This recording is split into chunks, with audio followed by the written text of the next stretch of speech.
Donc alors là, Noël, on se trouve dans un lieu qui s'appelle l'Ermitage. Donc on a dit à Bonny-sur-Meuse, l'Ermitage. Alors pourquoi l'Ermitage en fait? C'est lié à quoi? Alors c'est un aspect important parce qu'en fait au départ Maugis il est un seigneur, hein. Il est seigneur d'une ville qui s'appelle Trémoigne, en latin Trémonia, mais qui maintenant s'appelle Dortmund. Mhm. Et en fait à la fin de l'histoire il accepte finalement de se christianiser, donc il donne sa seigneurie à son cousin Renaud Dortmund, qui est d'ailleurs enterré là-bas depuis. Mhm. Et par ailleurs, donc, comme il s'est christianisé, après avoir fait un chemin, enfin un pèlerinage jusqu'à Jérusalem, il retourne ici dans les Ardennes, donc pour vivre comme un ermite, et en fait pour se faire pardonner ses fautes d'enchanteur païen.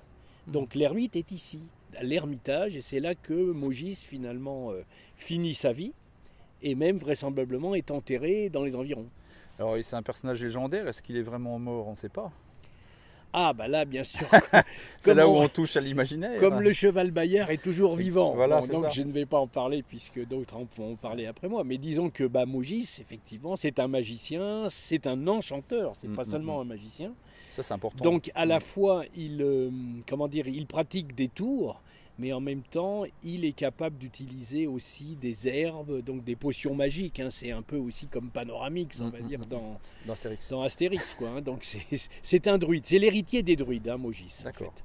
Alors on peut remarquer qu'on est sur un site assez remarquable puisqu'on a juste derrière nous le lieu des Quatre Fils Aymon, enfin les rochers des Quatre Fils Aymon qui sont juste derrière. On a juste à traverser la rivière et on arrive de l'autre côté. Donc ça fait partie, l'Ermitage, je pense, des 3 ou 4 sites majeurs ardennais, on va dire, Ah oui, à visiter. C'est pourquoi il a été d'ailleurs mis en évidence par les autorités ici. Bon, en plus la statue d'Ardenor à côté Oui, qui a un petit rappel. qui Un tient chevalier, éventuellement l'épée Flamberge Ouais. ou Froberge, hein, donc l'épée magique. Et donc le château des Quatre Fils Aymon donc, est censé avoir été en face. Il y a encore des ruines d'ailleurs qui restent en dessous. Oui, c'était un château de l'an 1000, je crois. Normalement de l'an 800, si 800, c'est l'époque de ouais. Charlemagne. Mais bon, après, il y a peut-être eu des châteaux qui ont été à nouveau construits là. Donc celui qui s'appelle Montessor dans la légende, ou Montfort. Bon. En fait, il est juste derrière nous, quoi. D'accord. Donc Maugis est en face. Donc en plus, c'est cette liaison directe entre les deux, quoi. Ouais. C'est une boucle, encore une fois. Hein. La boucle est bien. En plus, on a la boucle de la imagée Meuse derrière nous. par la donc, boucle de la Meuse, ouais. ouais, l'histoire commence un peu ici, en fait, finalement. Et puis pour Maugis, elle termine là, quoi. D'accord. Voilà. Alors, donc Maugis, Noël, ce magicien fabuleux, est-ce qu'il a des faits connus à son palmarès Oui, il magicien? y en a plusieurs dans la légende, hein, telle qu'elle est racontée et puis telle qu'elle a été écrite, puisque à la fois il réussit à voler à Charlemagne l'escarboucle, il arrive aussi à l'endormir et à l'enlever. Un des faits les plus majeurs, c'est quand même, après avoir donné Bayard d'ailleurs aux Quatre Fils Aymon, à la fin de l'histoire, comme Bayard est rendu à Charlemagne, ça fait partie de la tractation pour faire la paix. Charlemagne, qui veut continuer à se venger de tout ce qui lui est arrivé avec cette famille, du coup, a essayé de noyer le cheval Bayard dans la Meuse, à Liège, en lui accrochant une meule autour du cou, une meule de moulin. Et en définitive, c'est Maugis, encore une fois, qui réapparaît parce qu'il arrive à délivrer Bayard de cette meule sous l'eau. Et à ce moment-là, Bayard a pu ressortir et survivre, en fait. Donc, c'est quand même les points principaux de l'intervention de Maugis. Et le fait qu'à la fin, donc, il change de religion malgré tout pour accepter cette paix avec Charlemagne. Mais sinon, ça n'en finit pas. Bah voilà, ça pourrait effectivement se poursuivre, tu as raison. Oui. Et l'histoire, alors d'ailleurs, est racontée dans un autre texte donc postérieur aux Quatre Fils Aymon qui raconte l'histoire proprement dite de Maugis, de sa famille, de son frère Vivien, qui fait une particularité sur la famille des d'Aigremont, en fait. Donc il y a un rapport vraiment particulier, on le disait tout à l'heure, avec Charlemagne, c'est vraiment assez récurrent quand même dans l'histoire. On a l'impression que Maugis, quelque part, il le prend un petit peu, c'est un petit peu comme une farce en fait, c'est presque de la commedia dell'arte, il se joue il se joue de l'autorité un petit peu quelque part. Oui, parce que dans ces légendes carolingiennes, cette partie de légende-là, ce sont celles qu'on appelle le cycle des barons révoltés. C'est-à-dire que c'est le moment où la féodalité a évolué fortement et où en définitive les autonomies essayent de se mettre en place. Alors on est sur un site qui est à Bogny-sur-Meuse, anciennement Château Regnault, et qui s'appelle l'Ermitage. Parce que le magicien de la légende des 4 fils aimants, Maugis, donc il a fini sa vie comme un ermite ici, alors sur un site qui a disparu il y a quelque temps, mais qui se trouvait ici en contrebas, qui était dire qu'on est en hauteur ici, un dolmen, et qui a été cassé par des gens du coin, donc on ne le voit plus dans sa totalité. Il était sur 3 plots, donc c'était un élément naturel, quoi, en fait. C'était un dolmen en fait. C'était un dolmen. Voilà. Alors faut pas oublier, on voit d'ailleurs la statue aussi des 4 fils aimants. Alors en fait Maugis, c'est vraiment lié à la légende des 4 fils aimants, c'est le cousin des 4 fils aimants finalement. Voilà, alors en fait c'est un des personnages qui est un des moins connus finalement de cette geste carolingienne, puisque on connaît surtout les 4 frères Renaud, Allard, Guichard et Richard, les 4 fils aimants. On connaît le cheval Bayard bien. On connaît éventuellement peut-être aussi la fée Oriande, mais Maugis, qui est quand même un personnage clé. Alors j'oubliais aussi Charlemagne, bien entendu, qui est encore plus connu que tout le monde. Mais Maugis, qui est un personnage clé, c'est leur cousin, et qui est le magicien de la légende, l'enchanteur en fait, est beaucoup moins connu. Il est d'ailleurs pas tellement présent dans ce secteur, dans la légende qui se déroule ici dans l'Ardenne. On le voit beaucoup plus sur la séquence qui est en Aquitaine, celle qui est donc en Palestine et celle qui est sur le Rhin. Mais ici, finalement, il n'apparaît pas tellement dans la phase ardennaise. Il y a quelques lieux qui portent son nom dans les environs, en dehors de celui-ci, qu'on devrait appeler l'Ermitage de Maugis, d'ailleurs, si on voulait être complet. Mais pas beaucoup. Il y en a 3 autres. Il y a en face de Sedan un lieu qui s'appelle Pont-Maugis, qui a donné son nom à une ville noyée Pont-Maugis. D'après une légende, c'est un pont qu'il aurait construit pour échapper à une poursuite. Par en enchantement. Voilà.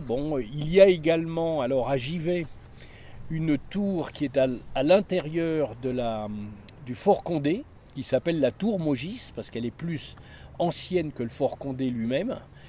Et puis il y a encore un lieu, alors lui qui est en Belgique, dans ce qu'on appelle les cantons de l'Est, la partie romane des cantons de l'Est, BRC, et qui est donc château Magis. Voilà, donc c'est à peu près les 3 sites que l'on a sur l'ensemble du massif de l'Ardenne qui évoque Maugis, avec celui-ci. Alors on voit peut-être un point commun aussi avec un autre magicien qui est Merlin, qui est plus connu aussi. Mais c'est pareil, il existe aussi des lieux attitrés à Merlin, tout comme donc on apprend là que Maugis a aussi des lieux attitrés à lui. Alors il aurait, à ton avis, il aurait vécu ce Maugis ou est-ce qu'on dit que les Maugis d'Aigremont, c'est une famille qui a existé apparemment? Oui, alors il y a quand même une trace locale puisqu'il y a un château d'Aigremont. Lui, il est le fils de Beuve d'Aigremont. Beuve d'Aigremont, c'est le frère du père des 4 fils aimants qui s'appelait le duc M. Donc Aigremont, ça se trouve à côté de Liège. Il y a un château qui y est encore, qui n'est pas du tout de cette époque-là, mais en tout cas le lieu est évoqué. Et il se pourrait, parce que c'est un peu le principe de ces légendes carolingiennes, il se pourrait qu'il évoque un personnage qui a existé à l'époque des Mérovingiens, donc juste avant finalement les Carolingiens, et qui serait un dénommé Gontran le Mauvais, ou Gontran d'Herbose si on prend la version flamande ou allemande, et qui était quelqu'un qui a tenté des coups d'État en fait contre le roi mérovingien de l'époque.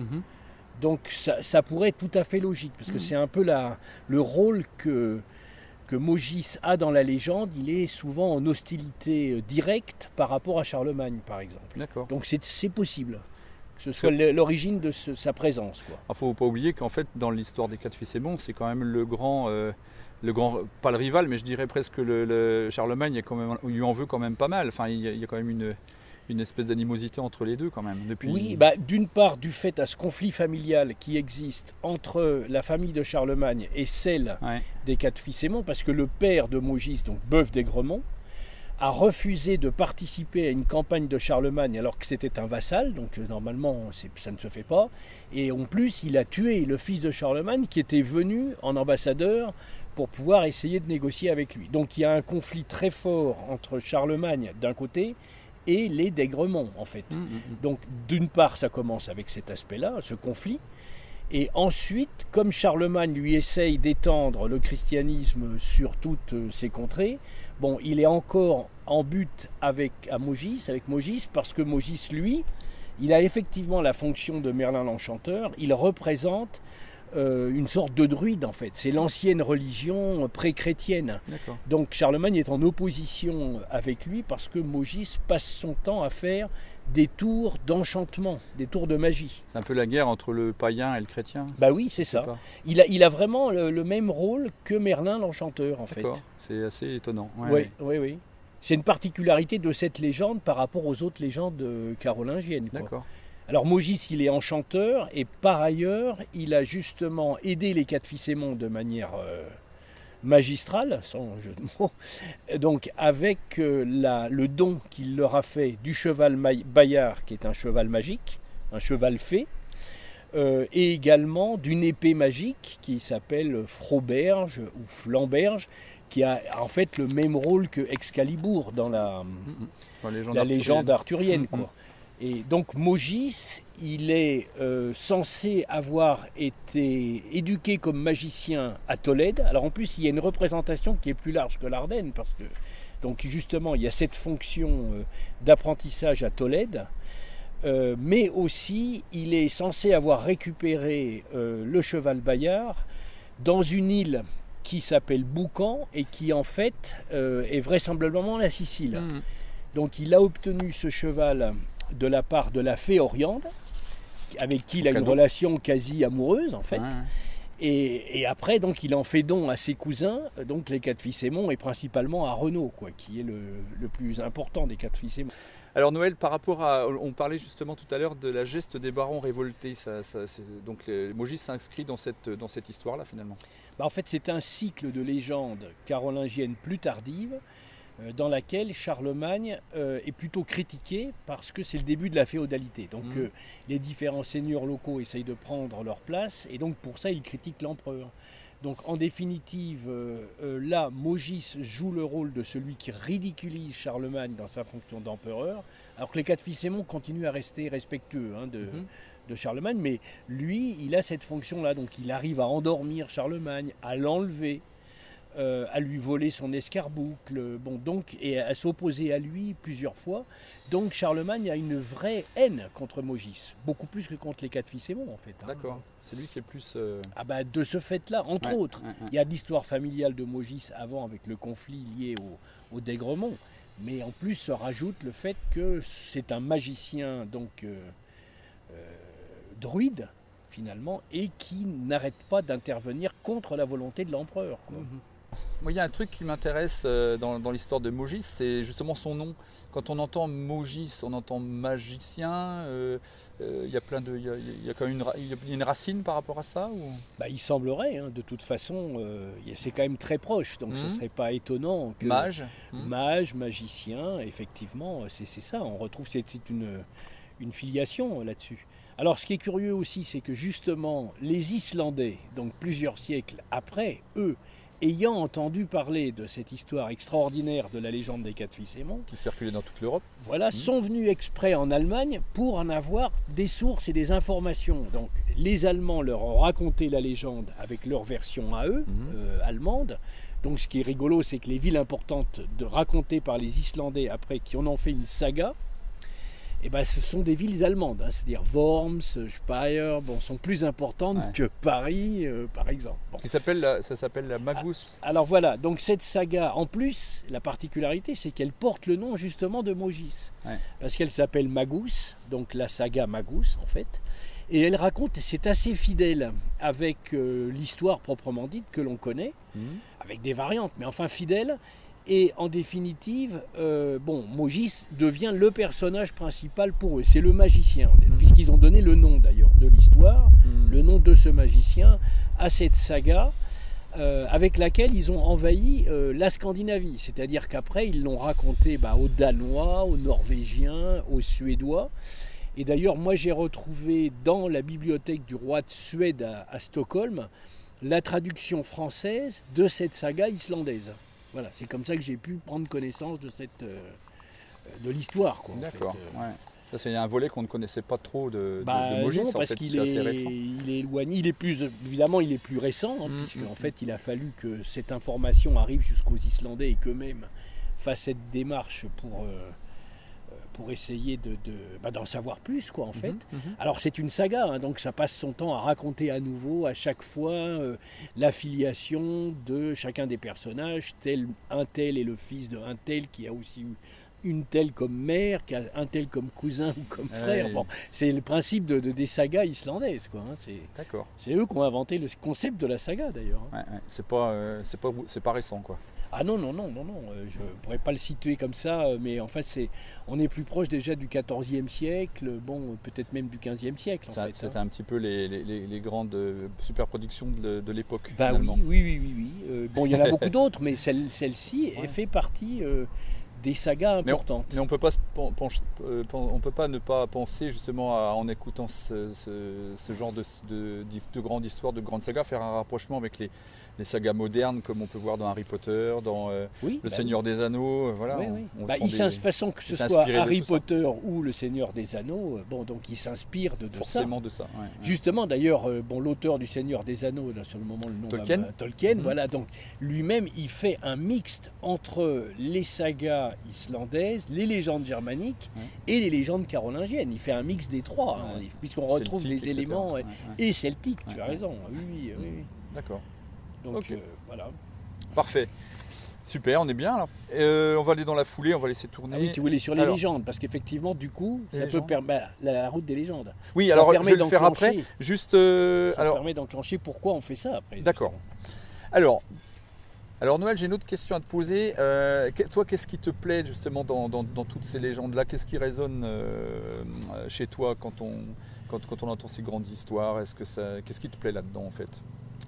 Il y a plusieurs éléments. Il y en a un, d'abord, c'est une belle histoire, c'est une épopée. C'est-à-dire que tout du long, quand on la lit, quand on l'écoute, on est pris par l'histoire pour savoir que va-t-il arriver à devenir à ces personnages qui sont des héros.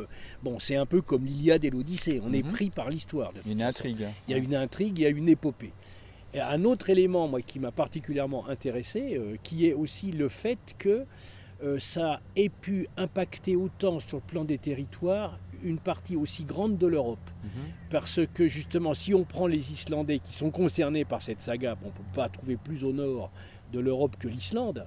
Et on en parlait tout à l'heure pour Maugis, qui a été aussi à un moment dans l'île de Sicile, l'île de Boucan, de Vulcain, donc on ne peut pas être plus au sud. Quand on sait que la légende elle-même, elle a eu de l'influence jusqu'au Portugal, et également jusqu'en Pologne, voire même en Lettonie, je veux dire, on a quand même une grande partie de l'Europe chrétienne catholique, sur l'influence catholique, c'est différent pour l'Europe orthodoxe, qui a été impactée par cette légende. Ce qui veut dire qu'il y a une culture commune. Moi, c'est ça qui m'a intéressé, c'est qu'en fait, par des biais divers et au fil des siècles, un bout de cette histoire est parti dans tous les coins de cette Europe-là, d'une façon différente à chaque fois, mais que si on les remet bout à bout, on recollectionne en fait cette culture commune, en fait. D'accord. Qui nous concerne aussi dans les Ardennes, avec notamment les marionnettes, puisque cette histoire est véhiculée aussi par des marionnettes, et que Charleville-Mézières est la capitale mondiale des marionnettes. Et que c'est lié à ça. Comme par hasard. Voilà. Et oui, c'est pas un hasard, non, c'est lié à ça. C'est lié. Et oui. Toi, tu es d'origine... tu n'es pas d'ici, en fait, non, déjà. Je suis de Toulouse. De Toulouse. Et alors, oui, donc tu es tombé amoureux des Ardennes, un petit peu comme ça, par hasard, avec un projet que tu fais mûrir depuis quelques temps. D'abord, il y a une liaison entre Toulouse et les Ardennes, puisque les 4 fils Aymon, dans certaines versions, sont considérés comme des albigeois. Leur mère est d'Albi. D'ailleurs, on appelle Renaud de Montauban. Renaud de Montauban, donc son deuxième château, il l'a construit en face Bordeaux, à Montauban, Saint-André de Cubzac. Alors ça, et surtout, moi ce qui m'a intéressé, c'est cette possibilité de créer un chemin, une route, sur les légendes européennes qui ont finalement le même contenu au départ, même s'il y a eu des variantes, quoi. Et c'est pourquoi, avec plusieurs personnes, dont toi et d'autres, on a constitué une association sur la route européenne des légendes, de manière à regrouper tous ces éléments épars liés à cette histoire, et souvent inconnus des autres, en fait, des voisins, pour bien montrer qu'il y a bien une histoire commune qui a fait le tour de l'Europe. D'où cette idée de faire une route européenne des légendes qui serait labellisée par le Conseil de l'Europe avec celle de Charlemagne, puisque c'est la variante finalement légendaire de l'histoire de Charlemagne, et pour que les gens après puissent la prendre et découvrir toute cette histoire en fonction des sites comme celui-ci, qui ont un gros avantage d'un beau point de vue, et puis après découvrir pourquoi ce point de vue existe, quelle est l'histoire, dans quoi ça s'insère, suivre finalement la trace de ces chevaliers, de ce magicien, de cette fée, et de Charlemagne, puisqu'on en a des traces partout ici, quoi. Oui, parce ce qui est bien dans cette histoire, c'est qu'on retrouve un petit peu comme dans Arthur des lieux associés à la légende, donc il n'y a rien de mieux pour les personnes qui s'y intéressent de titiller un peu l'imaginaire et puis de suivre un peu le fil de l'histoire. Absolument. Alors et ça concerne toutes les générations et ça concerne en même temps toutes les populations. Parce que c'est l'histoire européenne, c'est la culture européenne, mais ça intéresse aussi les gens des autres continents, voilà.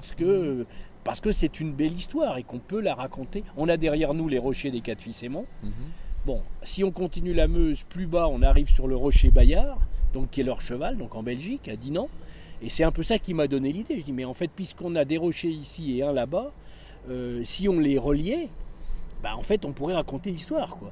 Alors, comme il se trouve qu'en plus, entre les deux, il y a des pas Bayard un peu partout. Ce qu'on appelle un pas Bayard, c'est une trace, c'est ça ? C'est une trace qui ressemble à un sabot de cheval dans une roche, la plupart du temps. Alors, petite ou grande.